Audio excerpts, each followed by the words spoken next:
Cockroach जनता party भारतातील बेरोजगार तरुणांची पार्टी जी 3 दिवसापूर्वी उदयाला आली आणि 7 मिलियनकडे गेली.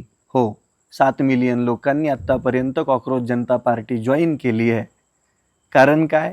या भारताचे प्रिय चीफ जस्टिस ऑफ इंडिया भारतातील बेरोजगार तरुणांना कॉकरोच म्हटले. There are youngsters like cockroaches. झुरळ म्हटले.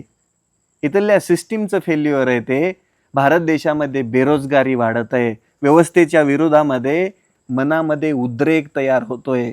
तरुणांच्या हाताला काम नाहीये. नीट सारखे पेपर फुटतायत तरी इथली व्यवस्था काहीच करू शकत नाही. बेरोजगार तरुण आज मनामध्ये फक्त राग घेऊन बसलाय आणि तो राग मागच्या 3 दिवसापासून इथल्या सत्तेला हादरे देणार आहे, कॉकरोच जनता पार्टीच्या रूपाने. या कॉकरोच जनता पार्टीने आता सगळ्यात पहिला धर्मेश प्रधानचा राजीनामा मागितला पाहिजे. जो नीट पेपर दरवर्षी फुटायला लागला तरी मठ्ठासारखा धर्मेश प्रधान त्या खुर्चीला चिटकून बसलेला आहे आणि आपण फक्त बघत बसलोय.